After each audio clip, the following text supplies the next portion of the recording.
নমস্কার, সকলে কেমন আছেন? আশা করি সকলে ভালো আছেন। আজকে আমি হোলির ঠিক আগে রাত্রে হোলির দহন উৎসব কেন পালন করা হয় এবং হোলির কিছু উপাচার নিয়ে আপনাদের কাছে এসেছি। তাই সম্পূর্ণ ভিডিওটি দেখার জন্য অনুরোধ করলাম। সম্পূর্ণ ভিডিওটি দেখুন, আমার চ্যানেলের পাশে থাকুন, লাইক করুন, সাবস্ক্রাইব করুন।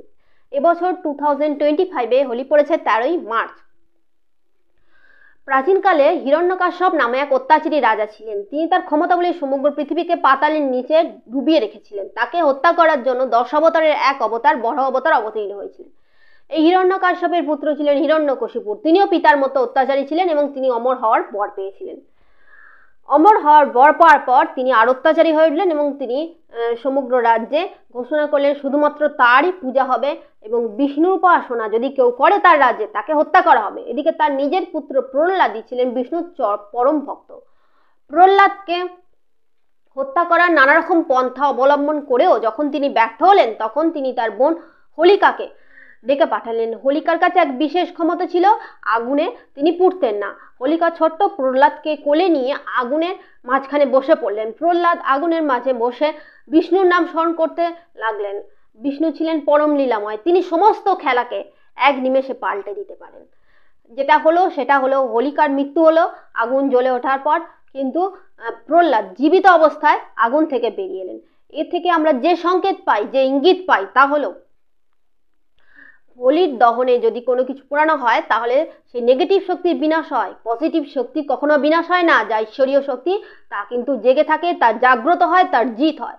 তাই আমরা হোলির ঠিক আগের রাত্রে হোলির দহন উৎসব পালন করে নিজেদের ভিতরে সমস্ত নেগেটিভ শক্তি, খারাপ শক্তির বিনাশ ঘটাই এবং নিজেদের পজিটিভ শক্তি, ঈশ্বরীয় শক্তি, আধ্যাত্মিক শক্তি তাকে জাগ্রত করি।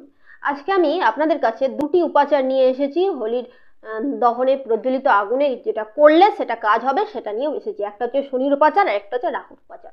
প্রথম শনির উপাচারটি করতে যেটি লাগবে, কালো বিউরির ডাল লাগবে। কালো বিউরির ডালকে গুঁড়ো করে ডাস্ট বানিয়ে নিতে হবে। সেই গুঁড়ো দিয়ে কিছু আটা দিয়ে মিশিয়ে একটা প্রদীপ তৈরি করতে হবে। প্রদীপটা হবে 4মুখী প্রদীপ, তাতে মৌলি সুতো দিয়ে সলতে বানাতে হবে।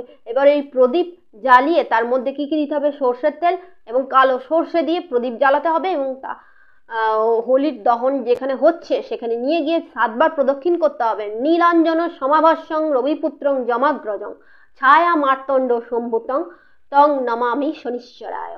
এই মন্ত্রটি পাঠ করতে করতে 7 বার প্রদক্ষিণ করতে হবে এবং 7 বার প্রদক্ষিণ করা হয়ে যাওয়ার পর হুম ফট এই মন্ত্রটি বলে হোলির দহনে প্রজ্বলিত আগুনে ওই প্রদীপটিকে অর্পণ করতে হবে। এর ফলে আপনার শনির সাড়ে শনির ধাইয়া, শনির নেগেটিভিটি যে সমস্ত আপনার মধ্যে আছে সেগুলো কেটে যাবে।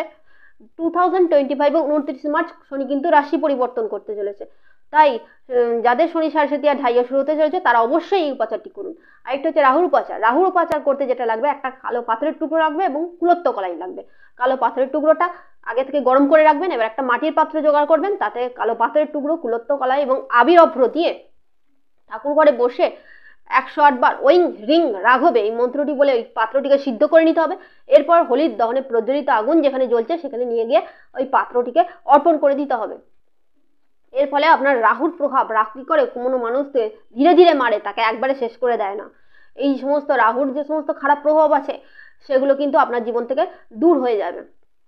আর হোলির দহন প্রক্রিয়া শেষ হয়ে যাওয়ার পর যখন আগুন নিভে যাবে, ঠান্ডা হয়ে যাবে, তখন সেখান থেকে কিছুটা ছাই ভস্ম নিয়ে আসবেন বাড়ির ঠাকুর ঘরে একটা মাটির পাত্রের মধ্যে।